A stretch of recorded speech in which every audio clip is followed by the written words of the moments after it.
In this lecture, we are going to discuss inbreeding.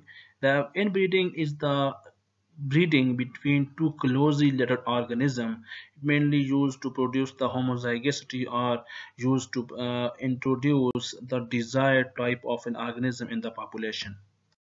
Have a look at the introduction of the inbreeding. The systematic observation on the effects of inbreeding date back to 1700 AD.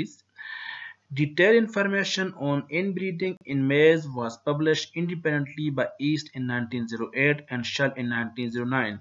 Both the scientists independently explained the concept or the mechanism of inbreeding in the maize. The definition of the inbreeding. Inbreeding is the production of the offspring from the mating or breeding of individual or organisms that are closely related, that are having genetically same ancestors. Inbreeding का जो basic concept है ये दो organism के दरमियान matting है. अब कौन से ऑर्गेनिज्म के दरमियान? The organism they are closely related. The mating between two closely related organism, the organism having same ancestors, they are genetically similar. This type of breeding is called inbreeding. Opposite of the inbreeding is the outbreeding. Outbreeding, which is the mating of unrelated organisms. Mating of unrelated organism is called outbreeding. This may be the cross breeding, this may be the interspecific breeding, and it may be the outcrossing. The main purpose of the inbreeding is mainly inbreeding is useful in the retention of desirable characteristics or the elimination of undesirable characteristics. जब हम अपनी desirable characteristics को improve करना चाहें, उनको retain करना चाहें, उसके लिए भी इनब्रीडिंग यूजफुल है, और एलिमिनेशन ऑफ अनडिजायरेबल कैरेक्टर के लिए इनब्रीडिंग यूजफुल है.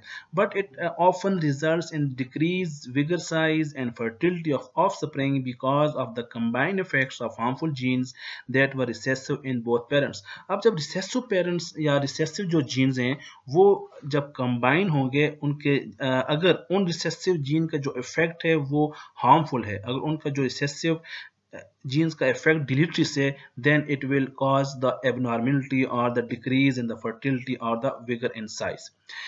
Inbreeding mainly results in homozygosity, which can increase the chances of offspring being affected by deleterious or recessive traits.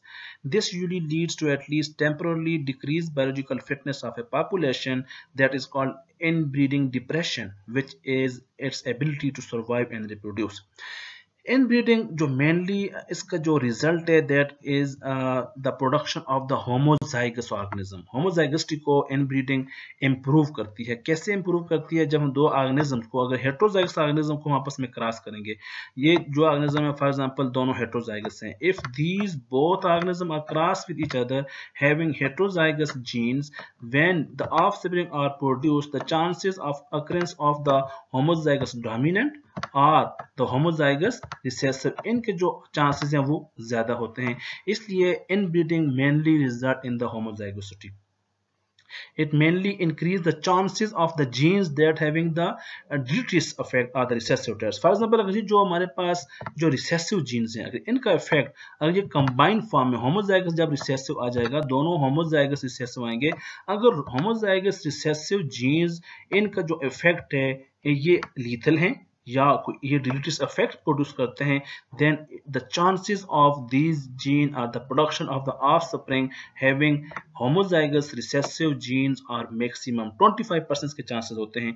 That's why inbreeding जो वो जीन जो डिलीटरियस होते हैं, जो हार्मफुल होते हैं, जो रिसेसिव फॉर्म में जो डिलीटरियस होंगे, उनके प्रोडक्शन के चांसेस ज़्यादा होते हैं. इसलिए जो बायोलॉजिकल फिटनेस जो ऑर्गेनिज्म है उनकी जो पॉपुलेशन है वो डिक्रीज होती है. दिस टाइप ऑफ टर्म और this type of condition is called inbreeding depression. Inbreeding depression क्या होता है? इनब्रीडिंग डिप्रेशन में जो ऑर्गेनिज्म है, जो बायोलॉजिकल फिटनेस जो ऑर्गेनिज्म है उनकी जब डिक्रीज होती है, that is called the inbreeding depression. An individual who inherits such deleterious traits is commonly referred to as inbred. वो organism जिनके पास deleterious traits मौजूद हों, these individuals are commonly referred as inbred. The avoidance of expression of such deleterious recessive alleles caused by inbreeding via inbreeding avoidance mechanisms is the main selective reason for outcrossing. तो जब हम outcross करते हैं उसके लिए हम क्या करते हैं, जो हमारे deleterious recessive alleles हैं उसको अवॉइड करने के लिए मेनली हम क्या करते हैं, मेनली outcrossing करते हैं. Inbreeding is a technique that is used in the selective breeding as well. Selective breeding में भी हम inbreeding का इस्तेमाल कर सकते हैं. For example, in livestock breeding, breeders may use inbreeding when trying to establish a new and desirable traits in the stock and for producing distinct families within a breed, but will need to watch for undesirable characteristics in offspring which can then be eliminated through further selective breeding or culling. Culling में जो हम जो best choice है उसको जब select करते हैं, that is called the culling. तो लाइफ स्टॉक में हम हमेशा उन ऑर्गेनिज्म को सिलेक्ट करते हैं जो हमारे लिए यूजफुल होते हैं, जो हमारे लिए डिजायरेबल ट्रेट प्रोड्यूस करते हैं, तो उनको हम आपस में ब्रीड करते हैं ताकि हमारा जो डिजायर कैरेक्टर है, डिजायर ट्रेट्स हैं वो डेवलप हों, वो उनको फ्लो मिले. अब वो कैरेक्टर्स जो अनडिजायरेबल होते हैं उनको हम एलिमिनेट करते रहते हैं पॉपुलेशन से. तो इस तरह हमारी जो फाइनल पॉपुलेशन होती है वो उस पॉपुलेशन में हमारे जो डिजायर कैरेक्टर्स हैं वो डेवलप हो जाते हैं. तो इनब्रीडिंग का मेनली लाइफ स्टॉक में क्या रोल है? लाइफ स्टॉक में inbreeding are used to establish a new and desirable trait in the stock for producing distinct families within the breed. Inbreeding is also used to reveal deleterious recessive alleles which can then be eliminated through assortative breeding or through culling. तो inbreeding का जो deleterious recessive allele है उनको भी identify करना inbreeding का काम है. अगर deleterious और recessive alleles किसी पॉपुलेशन में मौजूद हैं तो उनको ताकि हम इनब्रीडिंग से क्या करें, ऐसे ऑर्गेनिज्म को रिमूव करें, डिलीट करते हैं ऑर्गेनिज्म से through culling, or that is similar that culling is the selection or the desirable organisms. In plant breeding, inbred lines are used as stocks for the creation of hybrid lines to make use of effects of heterozygotes. Inbreeding in plants also occurs naturally in the form of self-pollination. तो self-pollination के through भी जो plants हैं उनमें inbreeding naturally हो रही होती है. Heterozygotes क्या होते हैं वो हम next lecture में discuss करेंगे. The production of the better variety of any organism than their parents, either parents. Effects of inbreeding. General effects of the inbreeding. Offspring of biologically related persons are subject to the possible effects of inbreeding. जो biologically related organism होते हैं उनके जो offspring हैं that are subject to different types of effects due to the inbreeding, mainly that are the congenital birth effects. Congenital birth effects mean the effects that are the nature by birth. The chances of such disorders are increased when the biological parents are more closely related. जब biological जो parents हैं अगर वो closely related हैं, if they are very much similar genetic makeup, then the disorders that are due to the congenital birth effects due to the inbreeding are maximum. तो ये disorders जो हैं ये mainly उन organism में ज़्यादा होते हैं जो closely related होते हैं. This is because such pairing have 25% probability of producing homozygote. जब बायोलॉजिकल रिलेटेड या क्लोजली रिलेटेड ऑर्गेनिज्म को जब मैटिंग होती है उसमें जो होमोजाइगोसिटी के जो चांसेस हैं वो 25% होते हैं, जो हमने प्रीवियस में डिस्कस किया. अगर हेट्रोजाइगस डिस्कस करेंगे, हम दोनों को क्रॉस करेंगे तो हेट्रोजाइगस में जो ऑफस्प्रिंग है, फॉर एग्जांपल ये दोनों हेट्रोजाइगस हैं, कैपिटल ए और स्मॉल ए हेट्रोजाइगस है, तो अब इसमें जो चांसेस ऑफ ए है ये इसके चांसेस क्या हैं 25% हैं. इन दोनों के चांसेस क्या है आपस में 25% है, दोनों डोमिनेंट के, दोनों के हेट्रो उसके चांसेस भी 25. तो इसलिए होमोजाइगोसिटी के चांसेस जो है वो 25% आ जाते हैं. तो that are result in the offspring with the two recessive allele. तो जब रिसेसिव एलील के चांसेस ज्यादा होते हैं which can produce disorders when these alleles are deleted. अगर रिसेसिव एलील्स डिलीटेरियस हैं, अगर रिसेसिव किसी कोई disorder that is due to the recessive allele है, तो अगर रिसेसिव एलील की वजह से, जिस तरह हमने ऑटोसोमल रिसेसिव डिसऑर्डर को डिस्कस किया, तो अगर कोई जीन कोई डिलीटेरियस है, सॉरी रिसेसिव एलील में रिसेसिव फॉर्म में अपने आप को एक्सप्रेस कर रहा है, तो वो जब रिसेसिव फॉर्म होगा तो then this condition will leads towards disorder that is the homozygous recessive disorder. So in summary we can say that the parents that are closely related with each other, they're having 25% probability of producing homozygous zygotes. Either it is the dominant homozygous or the recessive homozygous. अगर recessive homozygous condition अगर deleterious है, कोई उसमें कोई abnormality है, then it will lead towards the genetic disorders. Inbreeding does not itself alter the allele frequency. Inbreeding से allele frequency change नहीं होती, but rather increases the relative proportion of homozygotes to the heterozygotes. Homozygotes की proportion ज़्यादा होती है instead of the heterozygotes.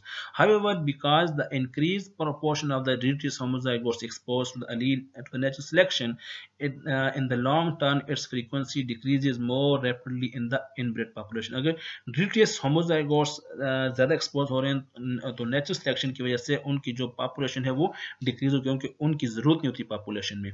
The advantages of the inbreeding may be the result of the tendency to preserve the structure of alleles interacting at different loci that have been adopted together by common selective history. तो इसका जो main advantage है, उन organism को, उन character को हम select कर सकते हैं जो हमारे डिजायरेबल हों.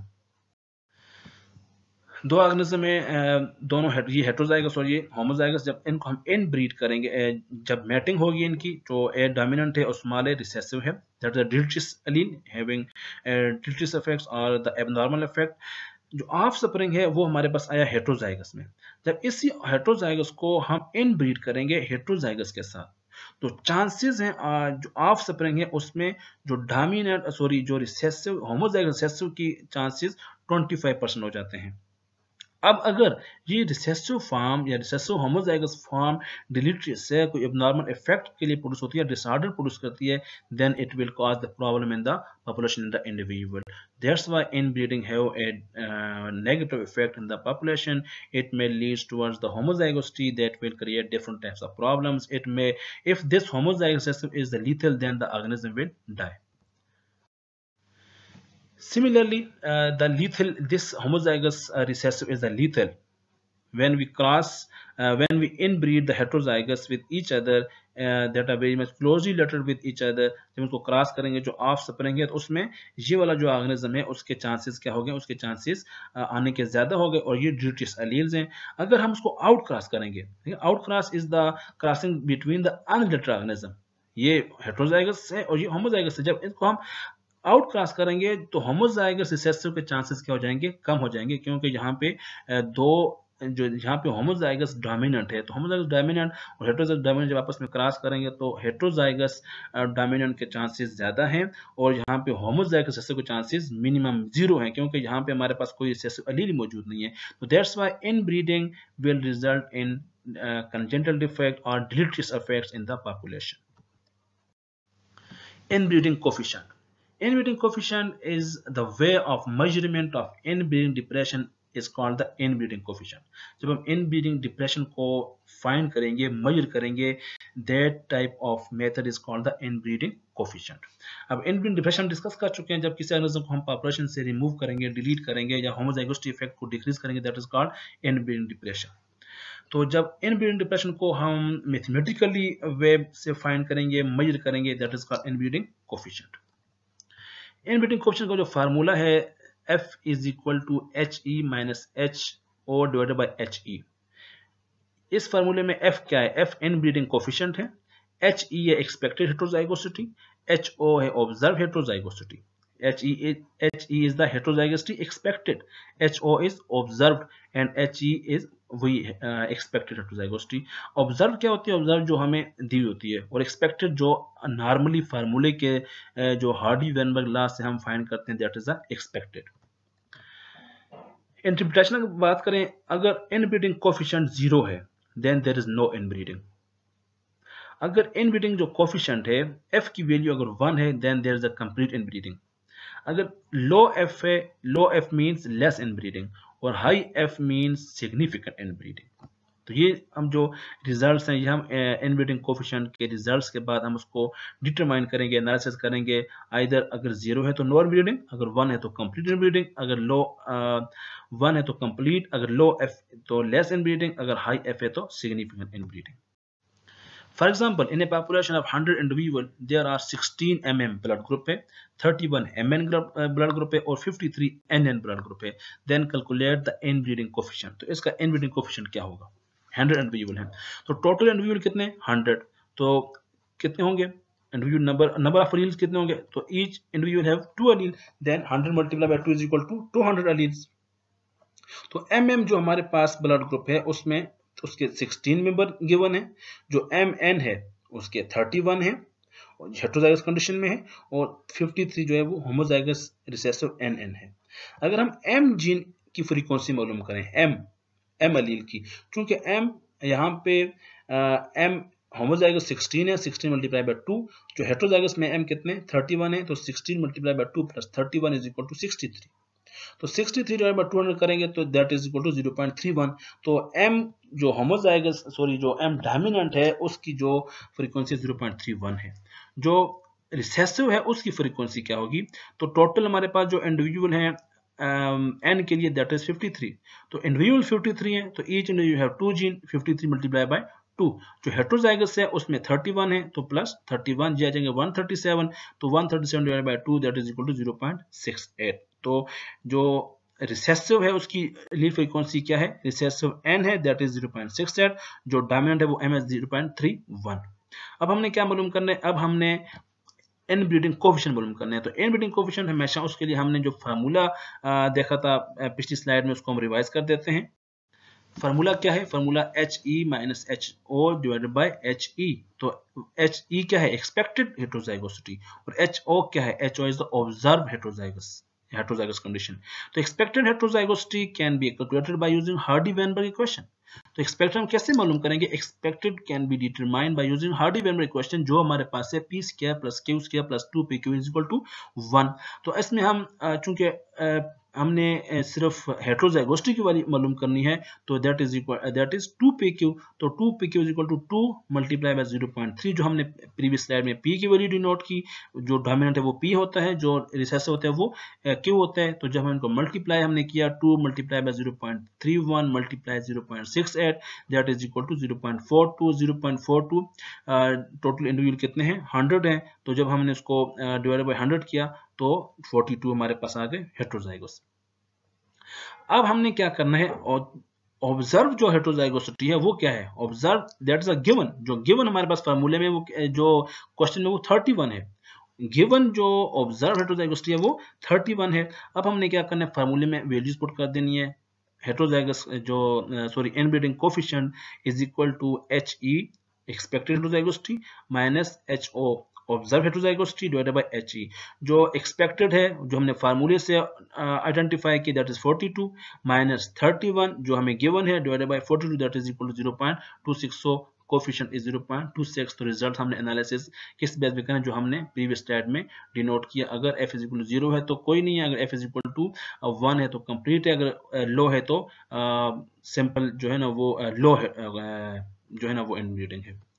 तो हम इस तरह हम इनब्रीडिंग कोएफिशिएंट डिटरमाइन कर सकते हैं। फार्मूला कौन सा है, HE minus HO divided by HE। HE is the expected heterozygosity, HO is the observe heterozygosity and HE is the expected. Expected हमें क्या होती है, एक्सपेक्टेड हम मालूम करते हैं हार्डी-वेनबर्ग इक्वेशन से, ऑब्जर्व हमें गिवन होती है। तो इस इक्वेशन में जो ऑब्जर्व थी वो 31 है और एक्सपेक्टेड जो हमने फाइंड की 42। तो फार्मूला में वैल्यूज पुट करने के बाद जो रिजल्ट है 0.26। Types of inbreeding, there are two types of inbreeding: close inbreeding and the line inbreeding. Close inbreeding, this is the most intensive inbreeding, this is the most intensive breeding where animals are very closely related and can be traced back to more than one common ancestor. Both close related जब organism होंगे that are called the close breeding, while line breeding is the mating animals that are more distantly related which can be traced back to one common ancestor. तो वो distantly related होते हैं, that's why that are called the line breeding. Close breeding closely related और line breeding distantly related. If you look at the examples of the inbreeding, the most important examples are the banded mongoose females regularly mate with their fathers and brothers, very good example of close inbreeding. Common fruit fly females prefers to mate with their own brothers or unrelated males. Inbreeding. Systematic inbreeding and maintenance of inbred strains of laboratory mice and rats is of great importance for biomedical research. The inbreeding guarantees a consistent and uniform animal model for experimental purposes and enables genetic studies in congenic and knockout animals. तो laboratory animals की formation में या experimental purposes के लिए inbreeding का जो procedure है या इनब्रीडिंग का जो प्रोसेस है mainly that is use for the formation of the animal models for experimental purposes. The back crossing a first generation hybrid with one of the parental type is the common method of inbreeding there, because it is the breeding with the very closely related organism, that is the with the parent, any one of the parent. Gender disorders due to the inbreeding. Autosomal recessive disorders occur in individuals who have two copies of an allele for a particular recessive genetic mutation. जो autosomal recessive disorders है उसमें दोनों genes का homozygous condition में होना जरूरी है, इसलिए autosomal recessive disorder में inbreeding का autosomal recessive mutation में या gender disorders that is due to the autosomal recessive disorders में inbreeding का बहुत important role है, except in certain rare circumstances such as new mutations or uniparental disomy. Both parents of an individual with such a disorder will be carrier of the gene. अब जो organism heterozygous condition में होते हैं that organism are the carrier. अगर दोनों organism में एक dominant और एक रिसेसिव जीन मौजूद है जो हम डिस्कस कर चुके हैं पहले, ये हेट्रोजाइगस कंडीशन है। अगर ये दोनों हेट्रोजाइगस में हैं तो दोनों में रिसेसिव अलील मौजूद है, it means both are the carrier. अगर हम इन दोनों को आपस में क्रॉस करेंगे तो चांसेस ऑफ होमोजाइगस रिसेसिव के ज्यादा हो जाएंगे, यहाँ पे 25% होमोजाइगसिटी के चांसेस होंगे। इसलिए ये जो होमोजाइगस रिसेसिव डिसऑर्डर्स हैं, these are very much common in the inbreeding because the